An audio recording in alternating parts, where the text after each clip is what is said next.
الحمد لله نحمده ونستعينه ونستغفره ونؤمن به ونتوكل عليه ونعوذ بالله من شرور أنفسنا ومن سيئات أعمالنا ونعوذ بالله من شرور أنفسنا ومن سيئات أعمالنا من يهده الله فلا مضل له ومن يضلله فلا هادي له ونشهد أن لا إله إلا الله وحده لا شريك له ونشهد أن سيدنا وسندنا ونبينا وشفيعنا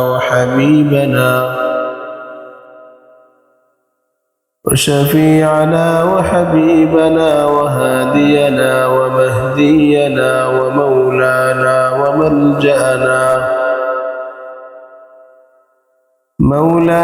وملجأنا وقائدنا الأعظم والنبي الأكرم والرسول الأفخم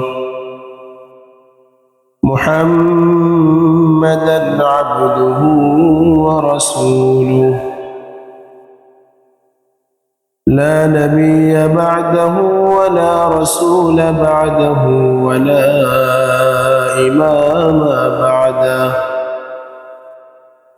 ولا معصوم بعده ولا أمة بعد أمته وسيد الخلائق والبشر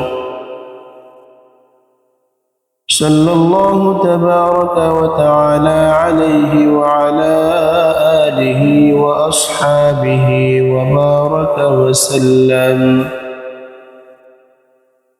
وبارك وسلم تسليما كثيرا أما بعد فأعوذ بالله من الشيطان الرجيم بسم الله الرحمن الرحيم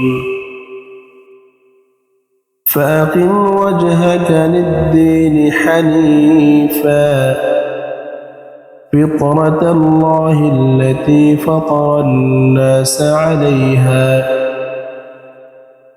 فطرة الله التي فطر الناس عليها لا تبديل لخلق الله ذلك الدين القيم ولكن أكثر الناس لا يعلمون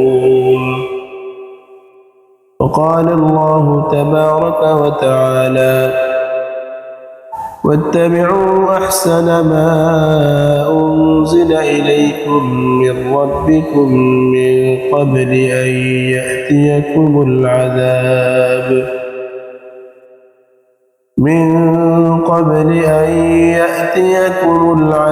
بغتة وأنتم لا تشعرون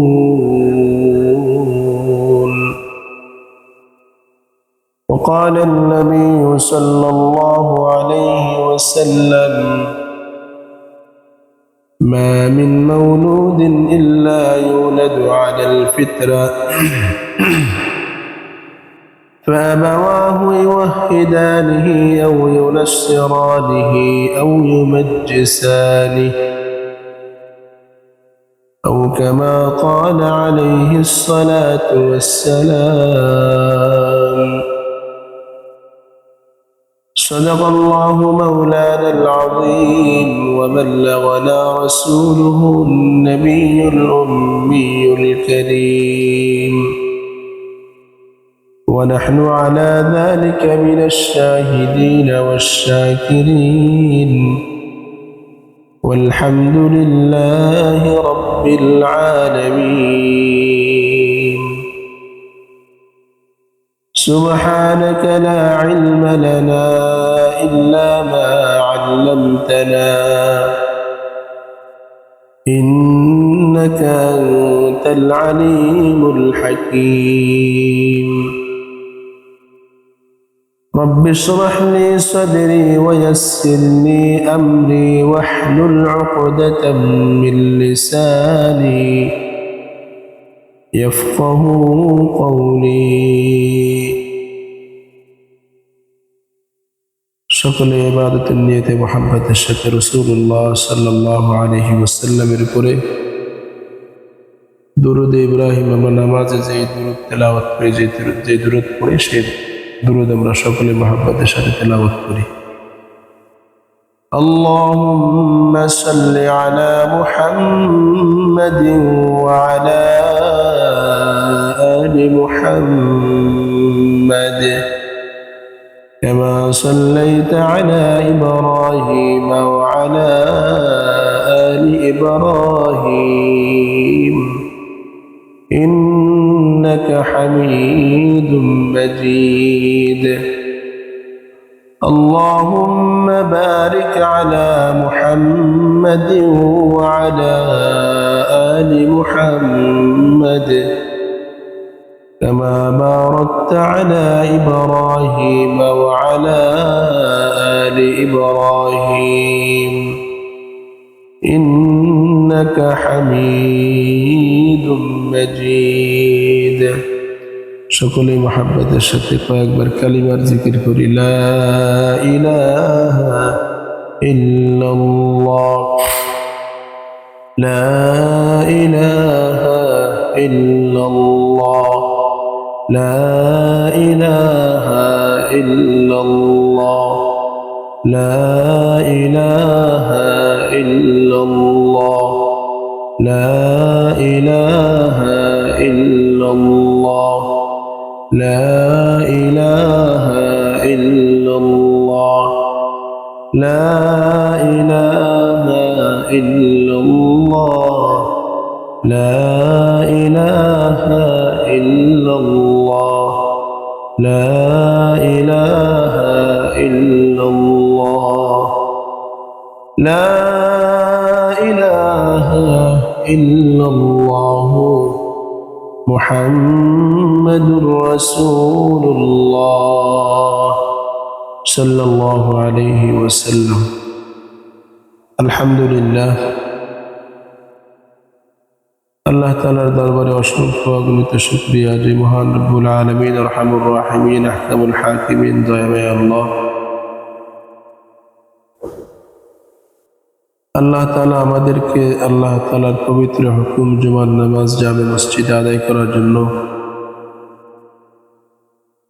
সওয়াবের নিয়তে নেকির আশায় মসজিদে আমাদেরকে আল্লাহ তাআলা আগে ভাগে আসার তৌফিক দান করেছেন সকলে দিল থেকে মুহাব্বতের সাথে শুকরিয়া আদায় করি পড়ি আলহামদুলিল্লাহ জুমার দিন এটা অত্যন্ত গুরুত্বপূর্ণ একটা দিন বিশেষ করে একটা মহল্লার জন্য একটা সমাজের জন্য একটি পাড়ার জন্য অর্থাৎ একটি মসজিদের জামে মসজিদের এরিয়ার যত মুসল্লি আছে মুসল্লিদের জন্য জুমার দিনটা অত্যন্ত গুরুত্বপূর্ণ বিশেষ করে জুমার ফজিলত তো আছেই বাকি এই জুমার দিনের সারা সপ্তাহ আমি আমার জীবনটা সারা সপ্তাহ আমার কিভাবে চলবে আমার জীবনের দৈনন্দিন জীবনের যে বাস্তবিক যে দিকগুলো আছে এগুলো কিভাবে চলবে তার একটা দিক নির্দেশনা মসজিদ থেকে নিয়ে যাওয়ার মন মানসিকতা নিয়েই আলহামদুলিল্লাহ আমরা এখানে আগে ভাগে আসছি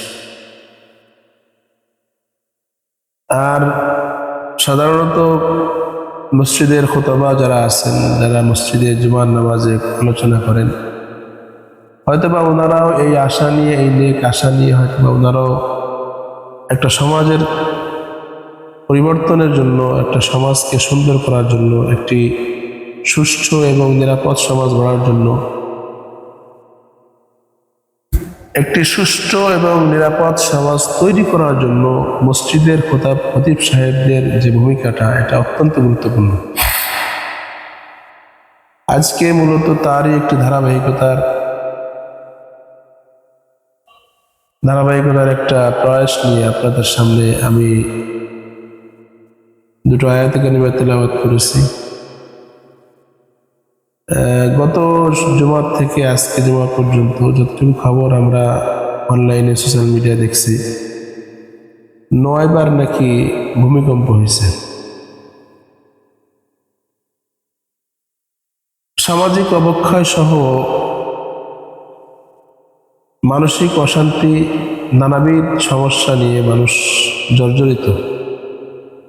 এগুলো কেন হয়? একজন মানুষ কিন্তু হুট করে সমস্যার মধ্যে পড়ে যায় না।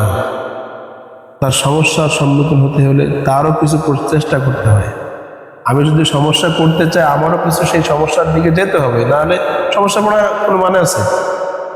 আমি যদি অপরিচ্ছন্ন রাস্তায় না যাই, আমি যদি কাদার রাস্তায় না যাই, তাহলে আমার গায়ে কাদা লাগবে? কাদা লাগবে না। তো বিপদ আপদে পড়তে গেলে বিপদ আপদের দিকে যেতে হয়। বিপদ আপদ আনার জন্য কিছু কাজও করা লাগে। তো আমাদের সমাজে আমরা সেগুলো এখন গতানুগতিক হয়ে গেছে। এগুলো এখন মানে একটা স্বাভাবিক জীবনে পরিণত হয়ে গেছে। এগুলো এখন মানুষ করেই ফেলে, কোনো কিছু মনে করে না।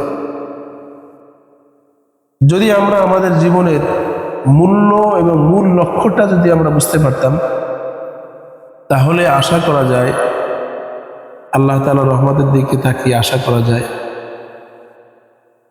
আসমানি মুসিবত, জমিনের মুসিবত, জলস্থলের মুসিবত সহ যত মুসিবত আছে, এই সমস্ত মুসিবত থেকে আল্লাহ তাআলার কাছে, আল্লাহ তাআলার রহমতের কাছে আমরা আশাবাদী যে আল্লাহ তাআলা হয়তো আমাদেরকে এই মুসিবতগুলো দিতেন না, যদি আমরা আমাদের মূল লক্ষ্য এবং মূল্যটা আমরা বুঝতে পারতাম।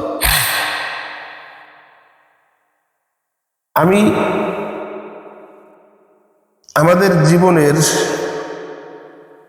শুরু হলো মানুষের জন্ম দিয়ে। এই দুনিয়ার সিচুয়েশনটা শুরু হলো মানুষের মায়ের পেট থেকে, দুনিয়া আসার পর থেকে হলো তার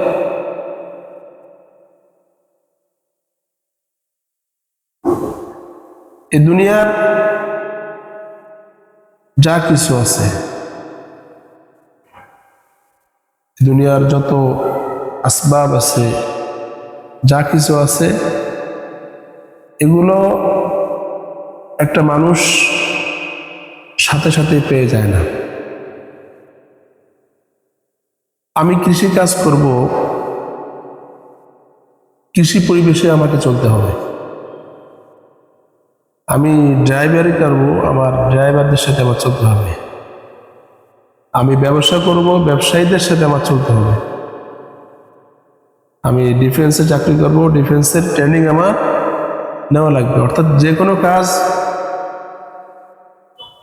কোনো কাজ এমনি এমনি হয়ে যায় না, পরিবেশের মাধ্যমে সে কাজটাকে নিজের মধ্যে গঠন করতে হয়, নিজের মধ্যে তৈরি করতে হয়।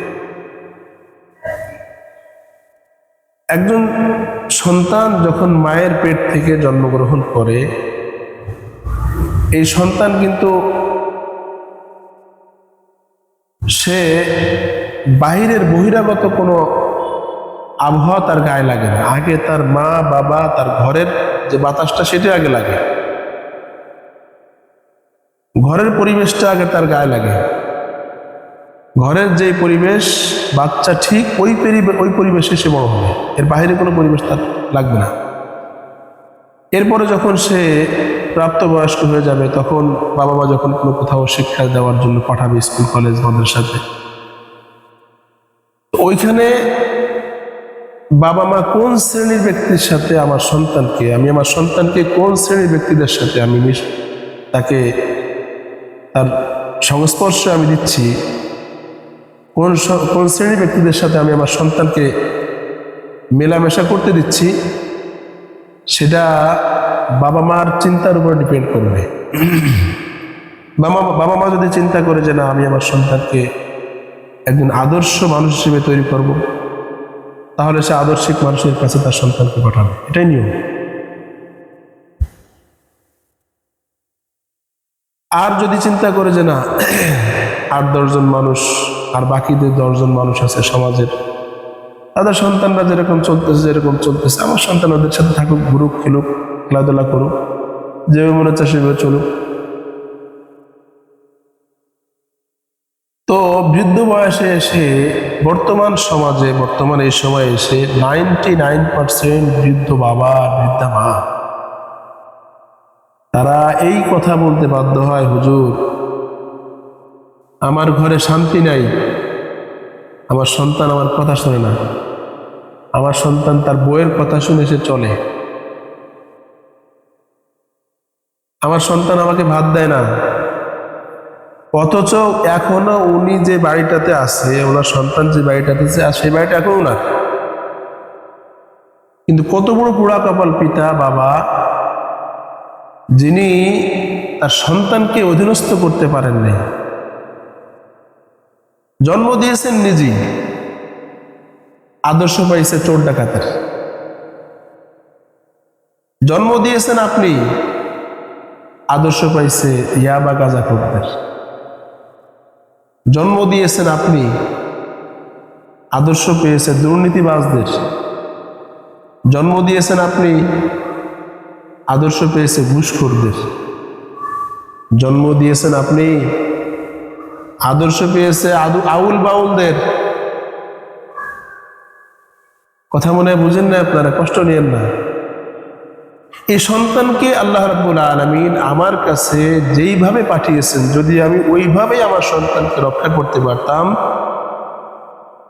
আমি আল্লাহ তাআলার দিকে, আমি আল্লাহ তাআলার শান ও জাতের দিকে তাকিয়ে আমি বলতে পারি, আপনার দুনিয়াতে কখনোই অপদস্থ, অপমান এবং আপনার কখনোই রিজিকের জন্য টেনশন, সন্তানের প্রতি মানসিক দুশ্চিন্তা, মনে হয় না এগুলো কখনো আপনার মোকাবেলা করতে হতো, কখনো না।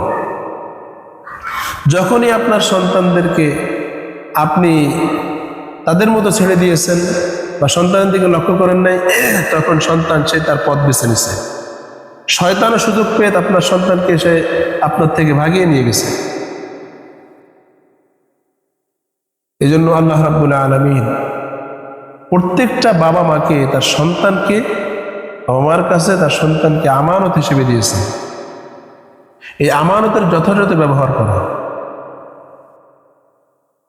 আল্লাহ তাআলা প্রত্যেকটা মানুষকে, সন্তান তো আসলে সবার হয় না, হয় নাকি? সন্তান আমি চাইলে আমার সন্তান হবে? সন্তান আমি চাইলে আমার সন্তান হবে না। সন্তান যদি উপর থেকে আল্লাহ তাআলার পক্ষ থেকে ফয়সালা না হয়, সন্তান হবে না। আল্লাহ তাআলা এমন এক জাত, এমন এক সত্তা, তিনি কেমন?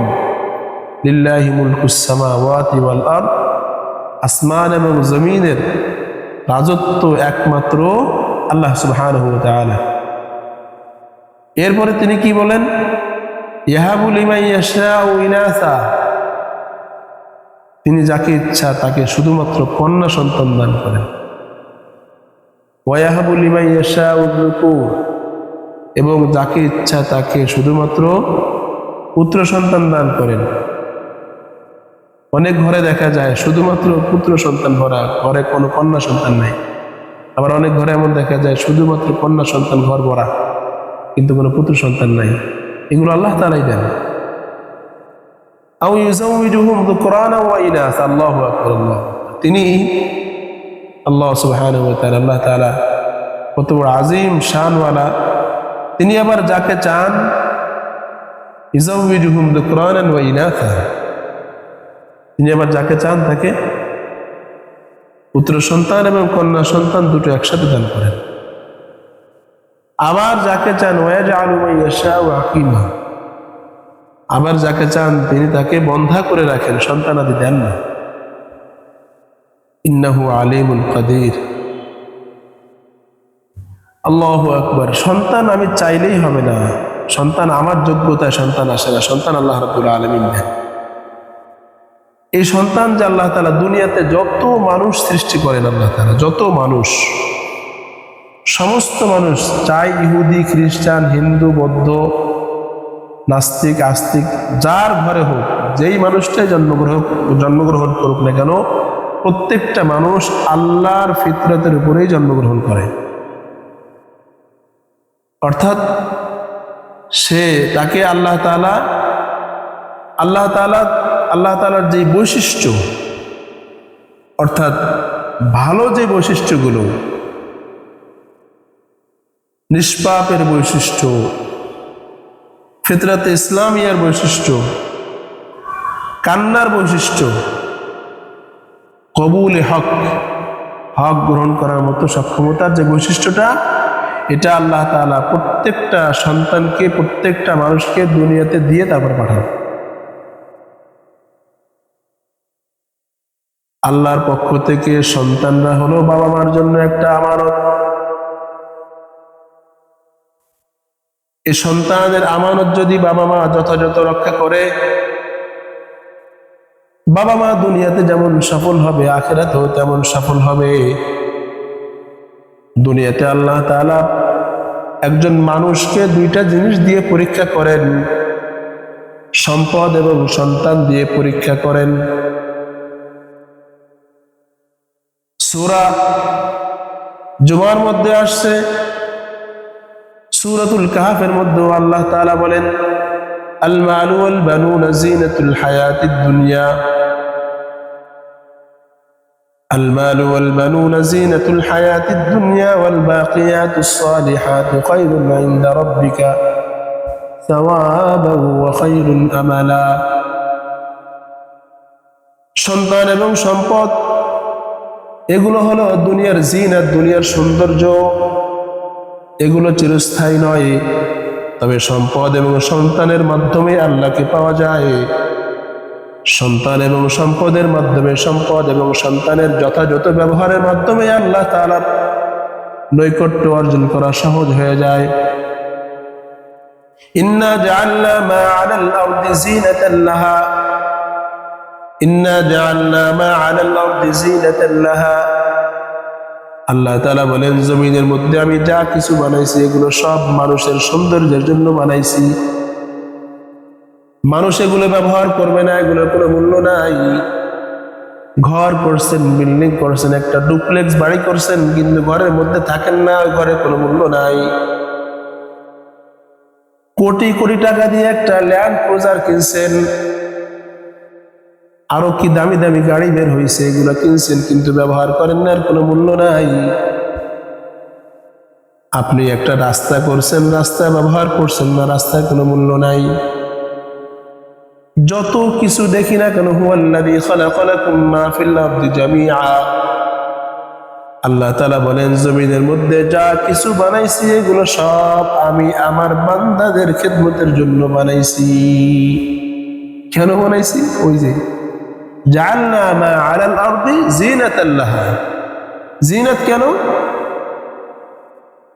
সৌন্দর্যের পিছনে, মানে ওই যে মহিলারা রূপচর্চা করে, প্রসাধনী দিয়ে রূপচর্চা করে। এটা তো রূপচর্চা কি সবসময় করে নাকি কোথাও বেড়াইতে গেলে করে? প্রয়োজনে ব্যবহার করে, সবসময় তো রূপচর্চা নিয়ে পড়ে থাকে না। এখন বর্তমানে অবশ্য কিছু মহিলা আছে যে রান্না বাড়া করা লাগে না, এখন তো কাজের মেয়ে মহিলা, ঢাকা শহরে তো সব জায়গায় কাজের মেয়ে থাকে, তারাই রান্না বাড়া করে। আমার যে কি খাওয়াইতেছে, আমি কষ্ট করে একটা বিবাহ করলাম, অথচ আমার স্ত্রী আমাকে রান্না করে খাওয়াইতে পারে না। এর থেকে ব্যর্থ পুরুষ দুনিয়া আছে?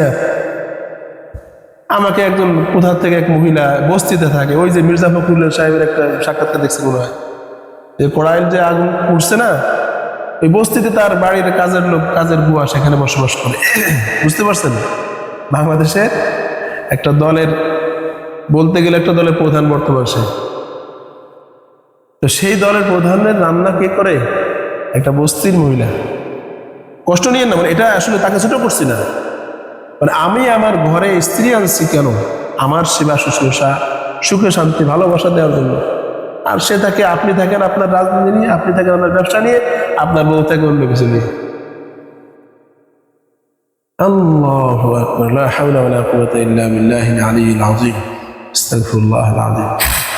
আমাদের আল্লাহ রাব্বুল আলামিন এজন্য এই যে সৌন্দর্যের জন্য আল্লাহ তাআলা সৌন্দর্যের জন্য, জিনাতের জন্য যে আল্লাহ তাআলা দুনিয়াটা বানাইছে, জিনাতটা, সৌন্দর্যটা, আমি প্রসাধনীটা আমার যখন প্রয়োজন হবে, আমার যখন ভাত প্রয়োজন হবে, আমি ভাত খাবো, চাউল তৈরি করব, আমি ব্যবসা করব, এটা আমার প্রয়োজনে, আমার ঘরে থাকার প্রয়োজনে। ঘর তো আমার স্থায়ী না, এই ঘর আমার স্থায়ী না, এই গাড়ি আমার স্থায়ী না, এই ব্যবসা আমার স্থায়ী না। চোখ দুটো বোঝার সাথে সাথেই এতদিন ছিলাম মালিক আমি, চোখ দুটো বন্ধ করার সাথে সাথে মালিক এখন অন্য কেউ হয়ে যাচ্ছে।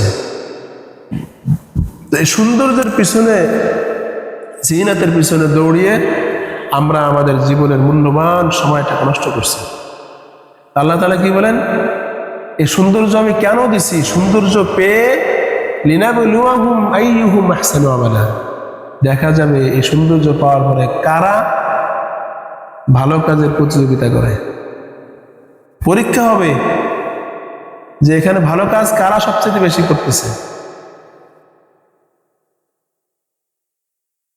আল্লাহ, এই সন্তান সম্পদ এগুলো হলো আল্লাহর পক্ষ থেকে কি দেওয়া? আল্লাহর পক্ষ থেকে বান্দার জন্য একটা পরীক্ষা এবং আমানত। সম্পদ এবং সন্তানের যদি যথাযথ ব্যবহার হয়, তাহলে এই সম্পদ দ্বারা দুনিয়াও লাভবান হবে, এই সন্তান দ্বারা দুনিয়াও যেমন লাভবান হবে, আখিরাতেও এই সম্পদ এবং সন্তান দ্বারা কি হবে? লাভবান হবে। ইয়া আইয়ুহাল্লাযীনা আমানু লা তুলহিকুম আমওয়ালুকুম ওয়ালা আওলাদুকুম আন যিকরিল্লাহ। ইয়া আইয়ুহাল্লাযীনা আমানু, আল্লাহ তাআলা তার দলের লোকদেরকে ডাক দিয়ে বলছেন, তার দলভুক্ত বান্দাদেরকে ডাক দিয়ে বলছেন, ইয়া আইয়ুহাল্লাযীনা আমানু, হে ঈমানদারগণ, হে বিশ্বাসীগণ, হে আমার দলভুক্ত আমার বান্দা বান্দিরা, লা তুলহিকুম আমওয়ালুকুম ওয়ালা আওলাদুকুম, তোমরা তোমাদের সম্পদ এবং সন্তানের কারণে আল্লাহর জিকির থেকে গাফেল হইও না। সম্পদের কারণে আল্লাহর জিকির থেকে গাফেল হয়ে যাচ্ছে, সন্তানদের কারণে আল্লাহর জিকির থেকে গাফেল হচ্ছে। দেখেন কপাল পোড়া আমরা কত প্রকারের। যে সম্পদ বাড়ানোর জন্য, এই সম্পদ আমার থাকবে না, যে সম্পদ বাড়ানোর জন্য আমি আমার মাথার ঘাম পায়ে ফেলছি, আমি অপমান অপদস্থ হচ্ছি, চোর হচ্ছি, ডাকাত হচ্ছি, আমি আমার সন্তানদেরকে ভালো রাখার জন্য আমি এগুলো করতে গিয়ে আনজিক্রিন, আল্লাহর জিকির থেকে আমি পুরো দূরে সরে গেছি। আল্লাহর স্মরণ আমার দিলের মধ্যে নাই, একবারে নাই। অথচ বৃদ্ধ বয়সে এসে আমরাই এখানে যারা আছেন, অনেকেই আছেন, আপনারা আমার কাছে আসেন তো, আমি তো আপনাদের দূরে কেউ নয়, আমি তো কাছেরই। আমার তো প্রায় প্রত্যেক 5 ওয়াক্ত নামাজেই প্রায় কানে কানে এসে নামাজের পরে এসে, হুজুর একটু আমার সন্তানের জন্য দোয়া করেন। কোন সন্তান? যে সন্তানের জন্য আপনি মাথার ঘাম পায়ে ফেলছেন। কোন সন্তান, কোন সম্পদ, যে সম্পদের জন্য আপনি আল্লাহকে ছেড়ে দিয়েছেন। কোন সম্পদ? যে সম্পদের জন্য আল্লাহ তাআলার সাথে সম্পর্ক ছিন্ন হয়ে যাচ্ছে। ওয়ামাই ইয়াফআল যালিক, যদি কেউ সন্তান এবং সম্পদের ধোঁকায় পড়ে আল্লাহর জিকির থেকে অলস হয়ে যায়, আল্লাহর জিকির থেকে সে দূরে সরে যায়, ফাউলাইকা হুমুল খাসিরুন, ক্ষতিগ্রস্তরা যেখানে থাকবে, ক্ষতিগ্রস্তদের অন্তর্ভুক্ত সে হয়ে যাবে। নাউযুবিল্লাহ। তাহলে সম্পদ এবং সন্তান এগুলো হলো আল্লাহর পক্ষ থেকে একটা আমানত। সম্পদের কথা আজকে আলোচনার প্রয়োজন নাই, আজকে সম্পদের সন্তানদের কথাই বলি, যেহেতু এটাই মূল মাকসাদ, এটাই হলো মূল লক্ষ্য। সম্পদ গেলে সম্পদ পাওয়া যায়, সন্তান গেলে সন্তান পাওয়া যায় না। আল্লাহ রাব্বুল আলামিন সূরাতুর রূম থেকে, সূরাতুর রূমের 30 নম্বর আয়াতে কারিমা তেলাওয়াত করেছেন, ফাকিম ওয়াজহাকা লিদ-দীন হানিফা, তুমি দৃঢ়ভাবে তোমার এই চেহারাটাকে আল্লাহর দিকে তুমি ঘুরায় দাও। আল্লাহ রাব্বুল আলামিন আসমান এবং জমিনের মাঝখানে যত মানুষ সৃষ্টি করছেন, ফিতরাতাল্লাহিল্লাতী ফাতারান নাস আলাইহা, এগুলো সব আল্লাহর ফিতরাতের উপরে দুনিয়াতে জন্ম নিছে। আল্লাহ তাআলার ফিতরত কি? আমি আমার এক শায়েখ হুজুরের কাছে নিয়মিত যাতায়াত করতাম, এখন আপনাদের এখানে আসার কোনো হয় না আলহামদুলিল্লাহ। আগে নিয়ম এখানে আসার পরে একবার গিয়েছিলাম,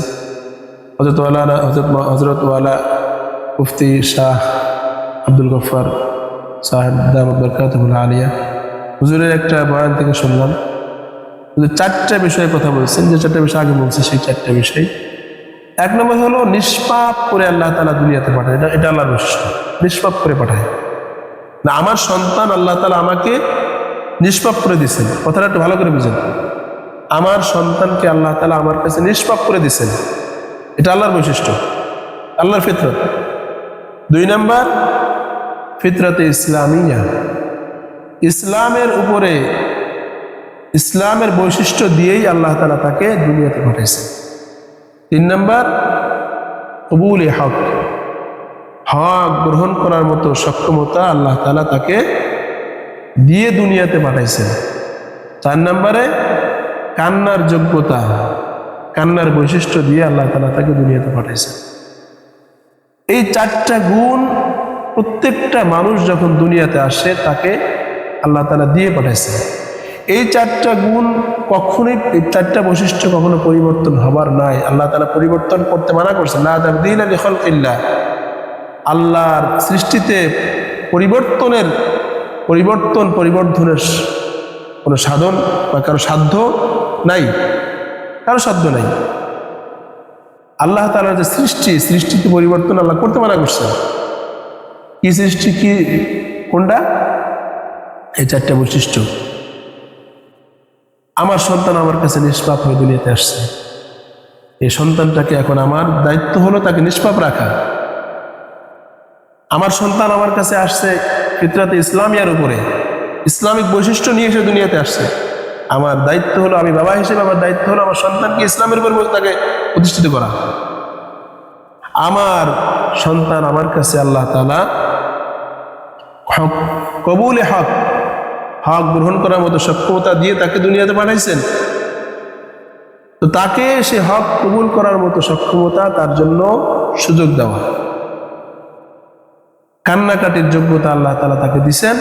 এই কান্নাকাটি করার জন্য, অর্থাৎ তার সে আল্লাহ তাআলার কাছে যেন আল্লাহ তাআলার কাছে ফিরতে পারে, লাআল্লাহুম ইয়ারজিউন, আল্লাহর কাছে যেন ফিরতে পারে, আল্লাহর কাছে কান্নাকাটি করতে পারে, সেই যোগ্যতা তাকে, সেই ধরনের মোটিভেশন তাকে করে দেওয়ার চেষ্টা করা। এখন বলেন কতজন আমরা আছি এরকম, সন্তান জন্মগ্রহণ করার পরে সন্তানের ডান কানে আজান, বাম কানে ইকামত, নিজেরা না পারলে হুজুর ডেকে এনে দেয়, তাই না? আর কালিমায়ে শাহাদাত পড়াই দিই, নাকি পড়ি আমরা মুখের সামনে গিয়ে। তো পড়ার পরে এই যে আমার দায়িত্ব শেষ, তাই না? আমার দায়িত্ব শেষ হয়ে গেছে? হ্যাঁ, দায়িত্ব তো আরো আছে। কি দায়িত্ব? খতনা করাইতে হবে। খতনা করানোর পরে এবার দাও অনুষ্ঠান সুন্নত মোতাবেক, তাই না? এই যে এখানে তো হয়, এই যে মসজিদের পাশে, ওই মসজিদের পাশে, সম্পূর্ণ আওয়াজটা এখানে আসে। ওইখানে যায় কিনা জানি না, আমি হুজুর ঠিক কিনা জানি না, মাফ করে দেবেন। আমি হুজুরের কাছে বেয়াদবি মাপ চাচ্ছি, মাইকের আওয়াজ আসছে এখানে। যদি ওইখানে মুসল্লি, এখানে মাশাআল্লাহ এখানে অনেকে আসেন দেখি, ওক্তিয়া নামাজে অনেক মুসল্লি এখানে আসেন এখানে। তো ওইখানের আওয়াজ তো এখানে আসে। মুরব্বীদের থেকে শুনছি তো, এই খতনা করা মানে চামড়া কাটার উপলক্ষে অনুষ্ঠান হয়, এরপরে হলুদ গায়ে হলুদের অনুষ্ঠান হয়, তারপরে বৌবাত মানে অলিমা, যেটা অলিমার অনুষ্ঠান হয়, এ ধরনের অনুষ্ঠান হয়। তো এইগুলোর মধ্যে তো সব এখানে যা কিছু হয় এগুলো সব শরিয়ত অনুযায়ী হয় নাকি? হ্যাঁ, এগুলো সব শরিয়ত অনুযায়ী হয়। লা হাওলা ওয়ালা কুওয়াতা ইল্লা বিল্লাহ। তাহলে আমার সন্তান আমার কাছে আছে, এই সন্তান আমি তাকে খতনা করিয়ে আমি একটা ফুলসজ্জার মধ্যে বসিয়ে তার সামনে দিয়ে নগ্ন নারী ঘুরছে ফিরছে নাচছে, আর তার সামনে বিকট আওয়াজে লাউড স্পিকারে গান হচ্ছে, তাহলে এই সন্তান বাবার থেকে কি আদর্শ পাইল? বলেন না, কষ্ট নিয়েন না। এই সন্তান বাবার থেকে কি আদর্শ পাইছে, ওই আদর্শটা তো পাইছে। বুড়া বয়সে তো সেই আদর্শই দেখাবে যে আদর্শটা এখন পাই না। সন্তান আমাদের কাছে আমার, সন্তানকে আমরা নষ্ট না করি। আল্লাহু আকবার। এরপরে বিবাহের সময় সবচেয়ে গুরুত্বপূর্ণ একটা সময়, সন্তান আমার আমার নাতি নাতকুরো হবে, আমার ঘরে নাতি নাতকুরো আসবে, আমি দাদা হব, নানা হব। ওই সময়টা কি করি? শরীয়ত অনুযায়ী কাজ করি তো নাকি? লা হাওলা ওয়ালা কুওয়াতা ইল্লা বিল্লাহিল আলিয়্যিল আযীম। আমার সন্তানদেরকে আমি যে আদর্শে আদর্শিত করছি, আমার সন্তান তো সেই আদর্শে বড় হবে, এটাই তো নিয়ম। কিন্তু আল্লাহ তাআলা তো আমাকে আদর্শ বানাইতে দেন নাই। আমি মুসলমান, আমার সন্তানও মুসলমান হবে নাকি? আমি মুসলমান, আমার সন্তানও মুসলমান হবে।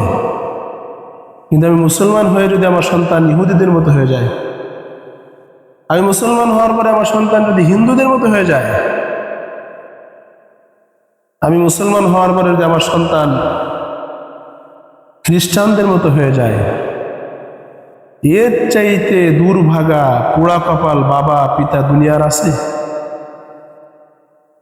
আল্লাহু আকবার। আমি যদি আমার সন্তানদেরকে একটা প্রজন্ম যদি পুরোপুরি ঠিক হয়ে যায়, কথা দিচ্ছি, আপনি আপনি এটা আপনি একটা এলাকায় যান, একটা এলাকায় আজকে থেকে এই আমলটা শুরু করে দেন।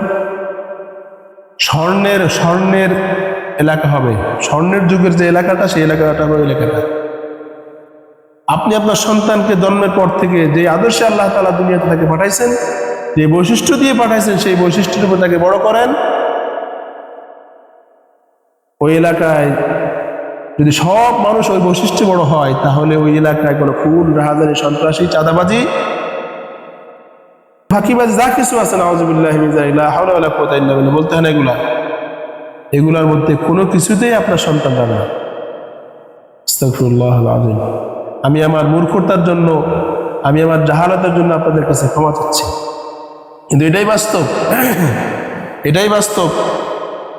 আমি আমার সন্তানকে যেভাবে তৈরি করব, আজকে এখানে বুকে হাত দিয়ে বলতে পারবেন যে হুজুর আমি আমার সন্তানকে ছোটবেলা থেকে এভাবে মানুষ করছি আল্লাহর বৈশিষ্ট্যের উপরে? বলেন। আপনি আপনার সন্তানকে স্কুল, কলেজ, ইউনিভার্সিটিতে পড়াবেন, আপত্তি নেই, সমস্যা নেই, পড়ান।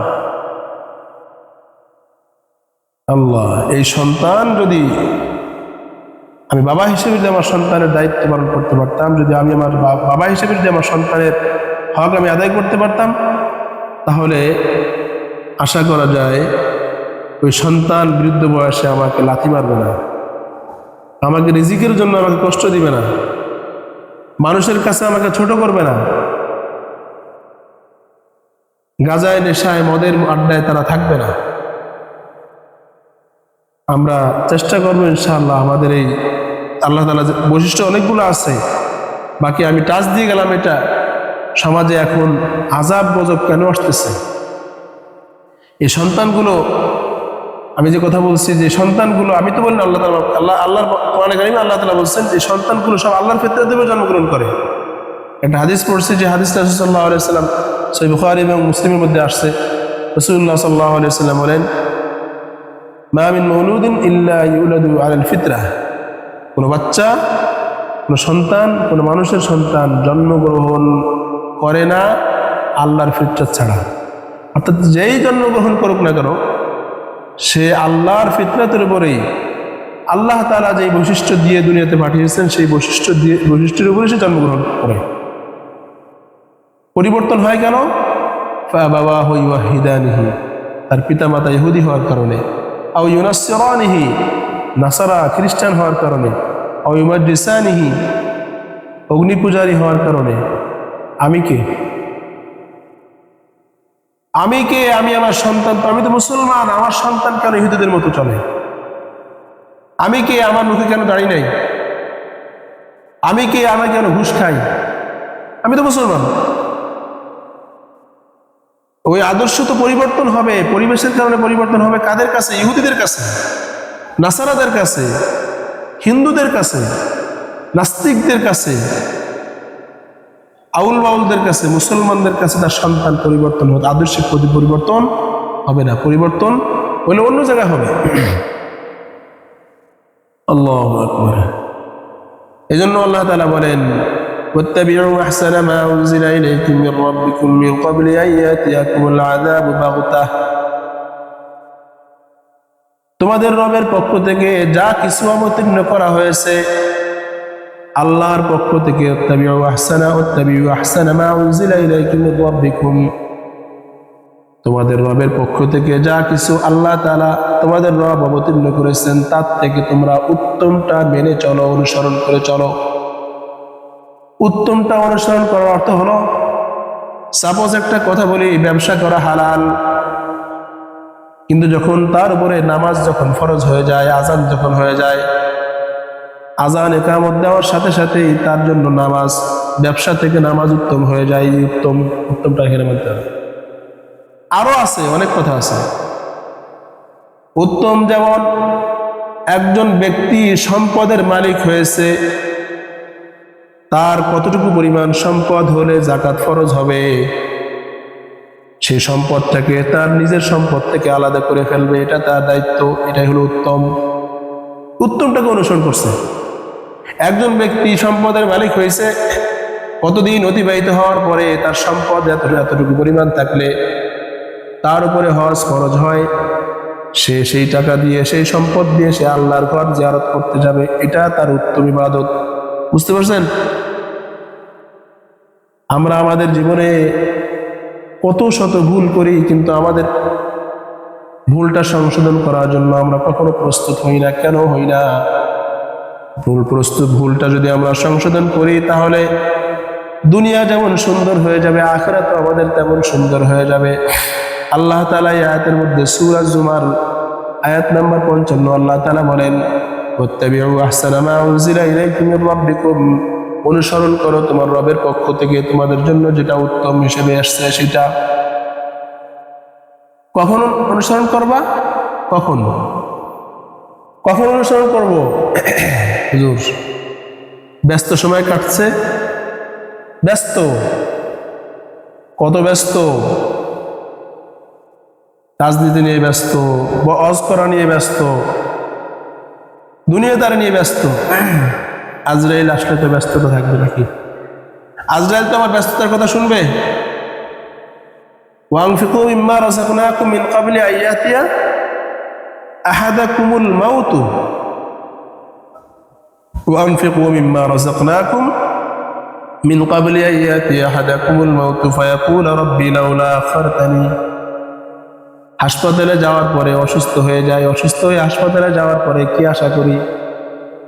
আল্লাহ এবার সুস্থ করে দাও, আমি সবচেয়ে ভালো মানুষ হয়ে ভালো মানুষে পরিণত হয়ে যাব, আর কোনো গুনাহ করবো না। এটা বলি কিনা? একজন মানুষ মৃত্যু শয্যায় শায়িত হয়ে গেলে সে আল্লাহর কাছে এটাই আশা করে যে আল্লাহ তা ফিরে দাও। অসুস্থ হয়ে যাওয়ার পরে সে কখনোই কামনা করে না যে আমার মৃত্যু হয়ে যাক। অসুস্থ হয়ে যাওয়ার পরে সে কখনো এটা আশা করে না আমি এই সম্পদ সন্তানদেরকে ছেড়ে আমি এখান থেকে চলে যাই, সে আশা করে না। কিন্তু আজরাইল আমাদেরকে অবকাশ দিবে? কখনোই দিবে না। আজরাইল আমাদেরকে অবকাশ কখনোই দিবে না। আজরাইল তার কাজ লা ইয়াসুনাল্লাহা মা আমারহুম ওয়া ইয়াফআলুনা মা ইউমারুন। আল্লাহর হুকুমের বাইরে সে কোনো কাজ করবে না। আসবে, এসে তার কাজ সেরে চলে যাবে। আজরাইল আমাদেরকে অবকাশ দিবে না, সময় সুযোগ দিবে না। এখন আমাদের এখন কাজ কি? আমরা এখন কি করব? আল্লাহ তাআলা বলছেন, ওয়ানফিকু মিম্মা রাযাকনাকুম মিন ক্বাবলি আন ইয়াতিয়া আহাদাকুমুল মাউত। মউত আসার আগে তোমাদেরকে যে সমস্ত আমি রিজিক দিছি, যে রিজিক হোক না কেন, রিজিক আল্লাহ ফাদ্দালা বা'দাকুম আলা বা'দিন ফিল উকুল। আল্লাহ তাআলা রিজিক সবার সমান দেন না, কম বেশি করে দেন সবাইকে। কারো কম, কারো বেশি, কারোর একই পরিবারের ভিতরে 4টা ভাই, 5টা ভাই, 10টা ভাই, 10 ভাই কিন্তু সম্পদ এক থাকে না, একটু কম বেশি থাকে। এটা আল্লাহ তাআলার পক্ষ থেকে নিয়ামত। তো তো যেই রিজিক হোক না কেন সেই রিজিকটা তোমরা খরচ করবা তোমাদের কাছে মৃত্যু আসার আগে। আর ওই যে সূরা জুমারের যে 55 নম্বর আয়াত তেলাওয়াত করছি, এই 54 নম্বর আয়াত কি, ওয়ানিবু ইলা রাব্বিকুম ওয়াসলিমু লাহু মিন ক্বাবলি আন ইয়াতিয়াকুমুল আযাবু সুম্মা লা তুনসারুন। এরপরের আয়াত হলো আল্লাহ তাআলা বলেন, ওয়াত্তাবিউ আহসানা মা উনজিলা ইলাইকুম মির রাব্বিকুম, তোমরা তোমাদের রবের পক্ষ থেকে যা কিছু অবতীর্ণ হয়েছে সেইটা তোমরা অনুসরণ করো। মিন ক্বাবলি আন ইয়াতিয়াকুমুল আযাবু বাগতা, তোমাদের কাছে আকস্মিকভাবে আযাব আসার আগে তোমরা সেটা অনুসরণ করো। ওয়া আনতুম লা তাশউরুন, আকস্মিকভাবে আযাব যে কখন আসবে, ভূমিকম্প যে কোটের পাইছে, আমাদের কাছে বলে দিয়েছিল কেউ যে আজকে ভূমিকম্প হবে? কেউ জানতাম না। আল্লাহু আকবার, লা হাওলা ওয়ালা কুওয়াতা ইল্লা বিল্লাহ। তো আমরা এই পরিবর্তন কবে হব? পরিবর্তন আমাদের হওয়া লাগবে। এই জীবনের জন্য